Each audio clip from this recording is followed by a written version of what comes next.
Looking to start a podcast but don't know where to begin? Look no further. The team at Dodge Media Productions has 20 years of experience as podcast listeners and observing the industry and 8 years experience in podcast production. We can help you take your podcast from idea to fruition, and we'll make the process seamless and easy. We'll help you with everything from recording and editing to hitting the charts on Apple Podcasts. So what are you waiting for? Contact us today and let's get started. DodgeMediaProductions.com. You're listening to Dodge Movie Podcast. Your hosts are Christy and Mike Dodge, the founders of Dodge Media Productions. We produce films and podcasts, so this is a podcast about films. Join them as they share their passion for filmmaking. Welcome back, everybody, to the Dodge Movie Podcast. This is episode 160, and today we are going to talk about the film Dirty Rotten Scoundrels that came out in 1988. The director's Frank Oz. I didn't know he did anything other than Muppets. No. Yeah, apparently. And he was also an actor, wasn't he, in Knives Out? So he's had a broad career.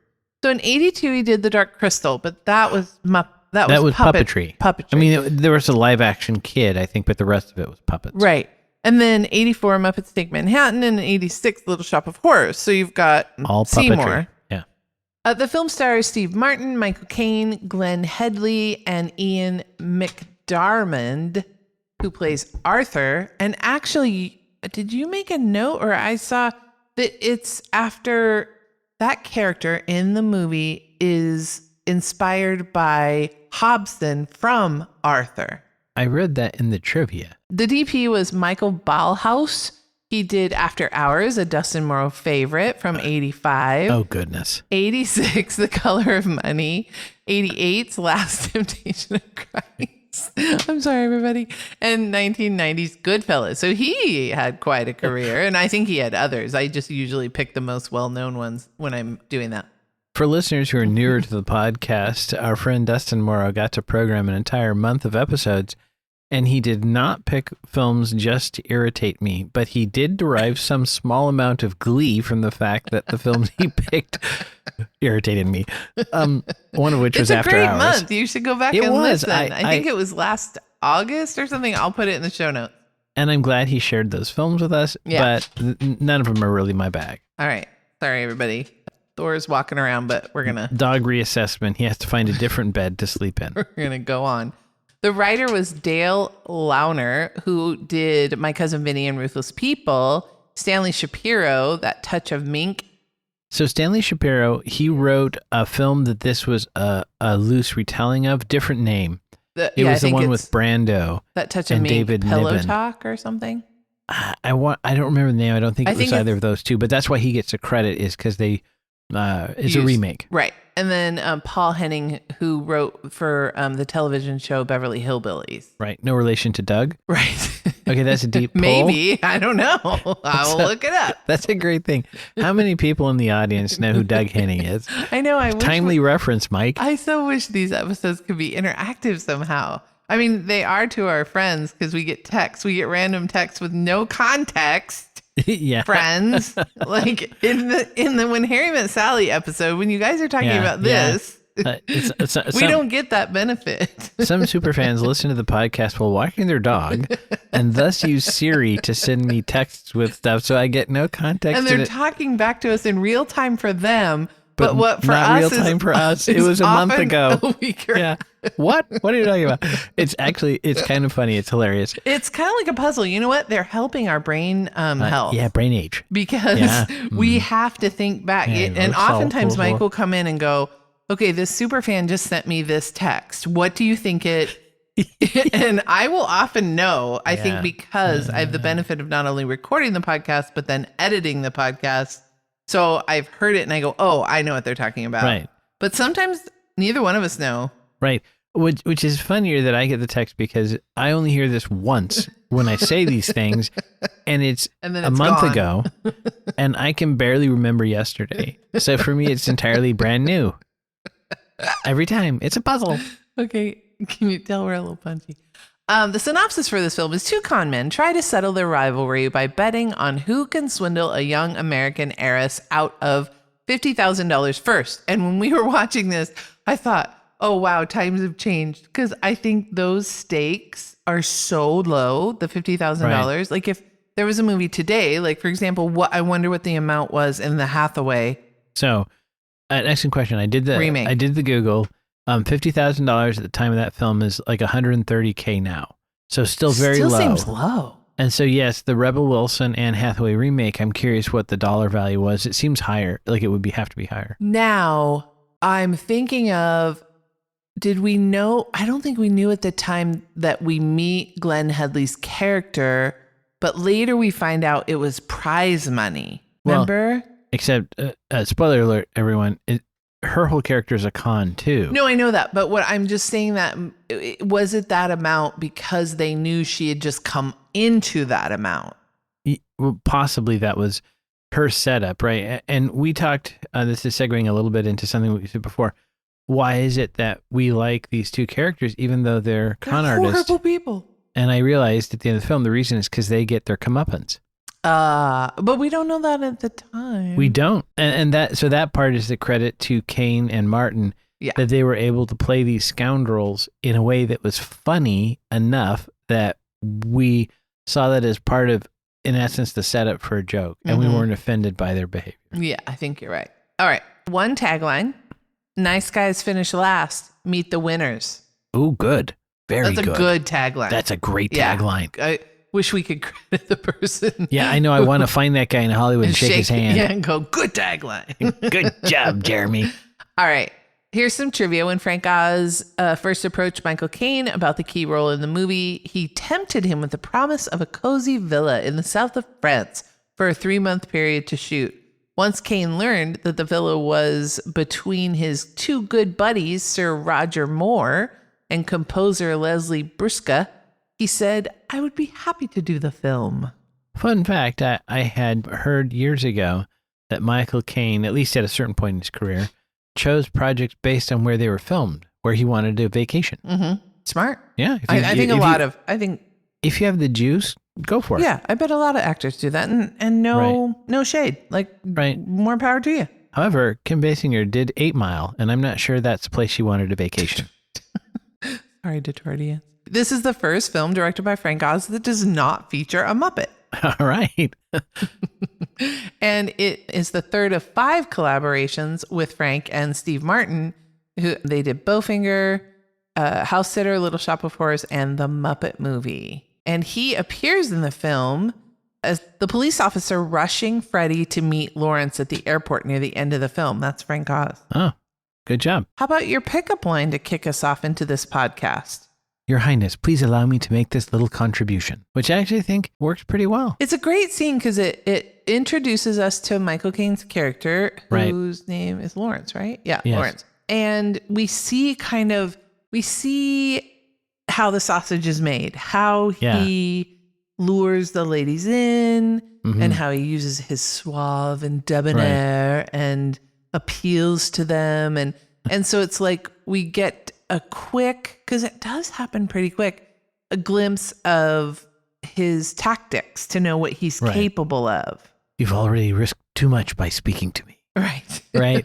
Oh, okay, Lawrence. But what I loved, it is kind of a funny scene because he keeps he grabs her and then another man grabs her and pushes her up against what kind of, I guess, is like a wall, but there's a plant in front of it. And so you said, do you remember what you said while we were watching this? No. You said, oh, I'm so sorry. You said apparently we pushed women into plants a lot back then. Because it makes me think it's suddenly last summer. I feel like there was a scene where, or maybe they just grabbed her and shook her by the dame is in the way. Let's put her in the potted plant. We should not be laughing. Well, it's not funny if it happens in real life, but it is kind of hilarious. But it was just like this trope that we uncovered. Yeah, there were lots of tall potted plants that we could shove women into when they were in the way. Like, out of the way, broad, and push her into the plant. We've advanced from slapping. Now we just push them into greenery. The Ficus Coalition did a great job in getting us. You need plants to push women into. Oh my God, this is what happens when you don't sleep for 2 months. Yeah. I consider this a bonus for the listener. Listeners, I hope you're enjoying this, everybody. So we recognize him as a grifter, and then Freddie, Steve Martin's character, gets arrested and then released. And Lawrence is the one that helps. And so Freddie recognizes Lawrence as a grifter, and he returns to France to say, teach me your ways. Teach me how to do what you do. And then training begins. So there was probably some... There was a training montage. It's awesome. It's pretty fun. Yeah. And one of the things that I like in that, and this is, Oz has a good sense of humor. I mean, Muppets are... Muppets are hilarious. In fact, after this, I was like, I should watch Muppets Take Manhattan because I'm so in love with New York. It would be fun to see all of the iconic places of New York City in that film. Well, as an aside, we should have Jason Segel on this podcast, so he likes Muppets too. But in the montage, it shows Freddie following Lawrence from left to right across the frame. It's set up to have this kind of down these stairs to the pool. And he's walking like a schmuck, and then there's more training montage, and then they're going back the other direction, and now he's got the suave stroll. So, debonair. Great show don't tell moment to show that Freddie has now progressed. He's learned, and it's such a visually such a great shot. Just super well done, Mr. Oz in the camera department. Yes, it was fun, and then and so the bet ensues that can they con this woman out of her $50,000. And Freddie thinks he has a great idea. He some stolen valor going on here, as our youngest son would bring out. He pretends to be an injured veteran that needs a surgery. And so it seems like a foolproof kind of thing because he gets her sympathies and says that his life could be improved if he had this surgery. And so she gladly says, we shall do it. And then the doctor jumps in and says, don't give the money to him, give it to me because I'm performing the surgery. So that is such a subtle sight gag because the character played by Glenn Heabley, which at the time we think is just a dim bulb, but we find out later she's actually playing a role. But she says, shouldn't the Navy pay for your operation? And he's wearing an Army uniform. And that is like in A Million Ways to Die in the West when Seth MacFarlane's talking about like how little food they have, and there's the little tin plate has brie and strawberries and just a subtle sight gag. I loved it. It was such a great joke. Shouldn't the Navy pay for your operation? Really, really good. How do the two characters, Michael Caine's character of Lawrence and Freddie, Steve Martin's character, how do they develop and change over time, or do they? So Freddie does. I thought this was fascinating. In the opening credits, it says Michael Caine and Steve Martin are, and then they cut to the title card, Dirty Rotten Scoundrels. Yeah, I like that. We literally tell the viewer before it starts, these guys are con artists, right? And then you see them both grifting, and Steve Martin's character, he has the rumpled linen suit, very 80s Miami Vice colors. And then you see Michael Caine's character in the navy blue blazer and the regimental tie. So it's showing them as kind of city mouths and country mouths, right? Mm-hmm. Yeah. And then over time, they have the training montage, but you see them both, I think, pretty much stay the same. I mean, Freddie, Steve Martin's character, learns some different skills perhaps, but they're kind of fun frenemies, like in a Real Housewives kind of way. Very much. That they're kind of working together, but they're trying to screw each other over, and they both know it the whole time. And then this whole time, they're both being played by Glenn Heabley's character. Which, when does the audience find that out? Not until the very end. The very end, yeah. I thought it was. Yeah, so it's like the second to last scene. Because some movies will tip you off. Like, don't worry, these guys are going to get their comeuppance. Yeah. But this one waited until the very, very end.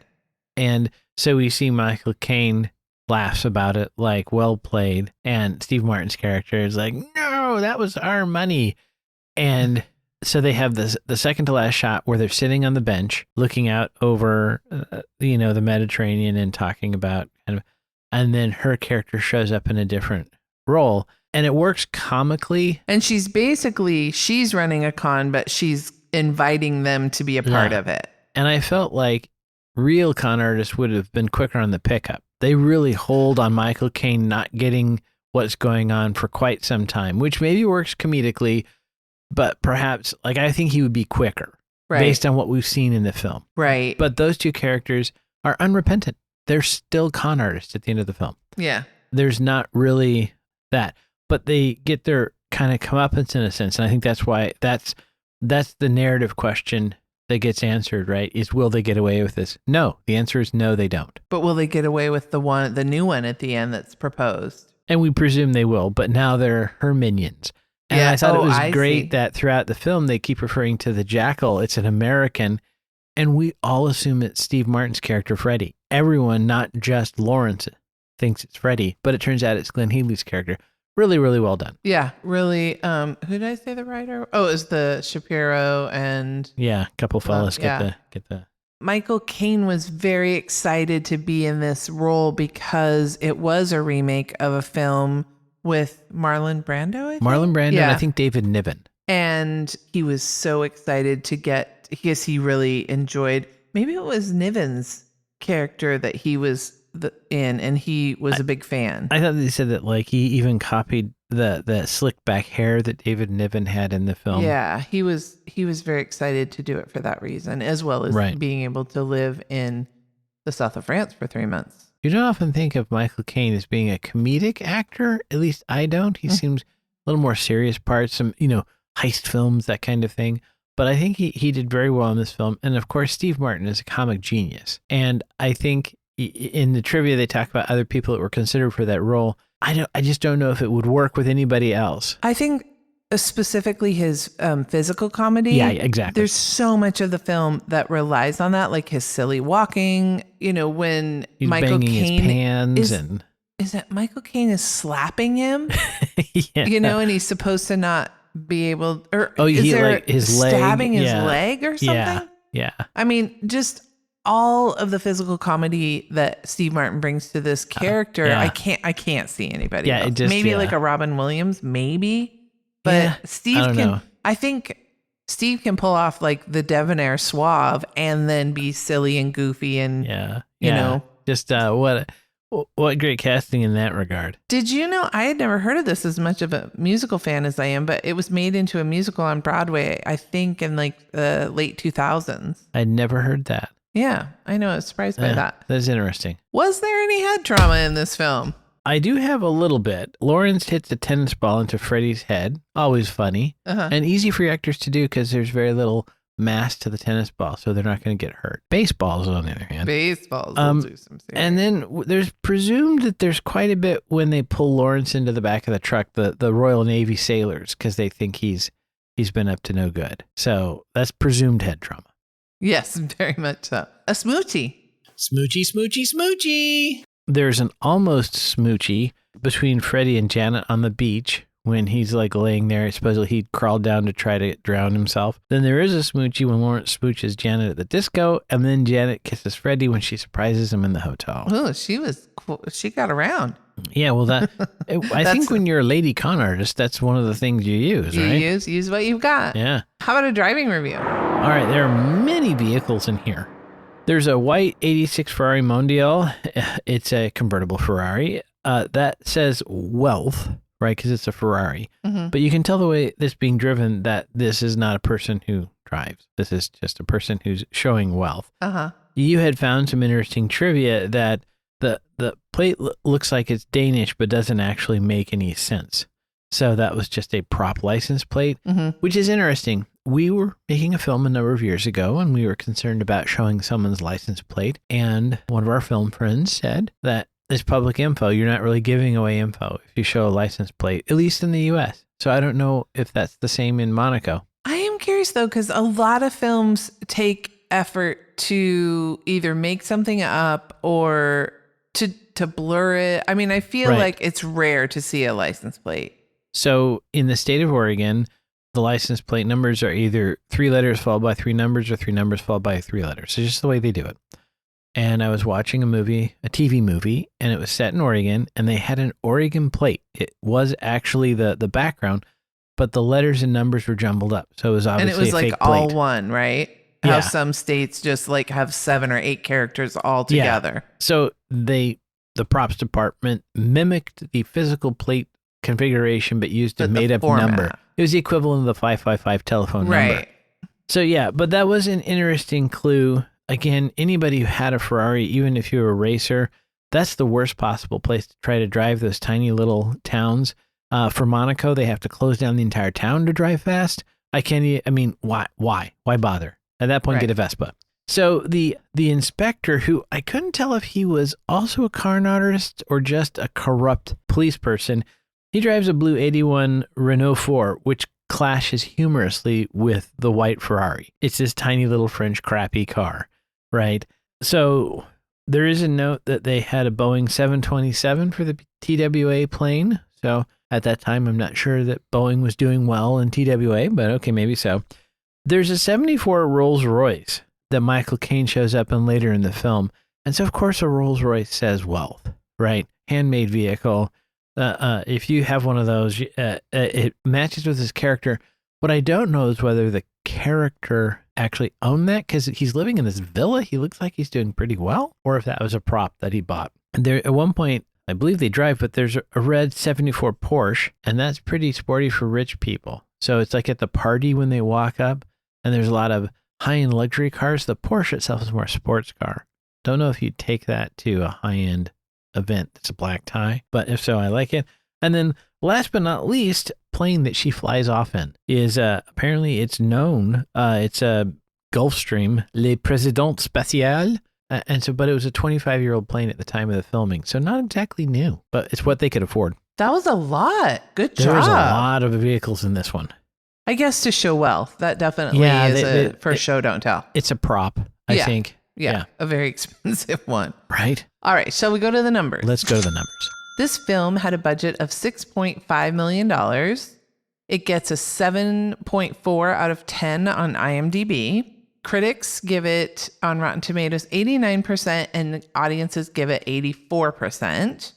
And it made $42 million domestically. I don't have worldwide numbers, and adjusted for today, that'd be like $109 million. Pretty good performance. Yeah, really good performance. I remember this being like a big hit, and especially on like then what we now call streaming services, then were called cable services. Like HBO, it ran a lot, and I feel like maybe you and I owned this movie. What year is this again? 88. 88. So on VHS, maybe. Yeah. I mean, this was, I saw it more than once. Like I said, I think it would play on like Showtime or I think this, HBO. Yeah, this was HBO repeat play. Yeah.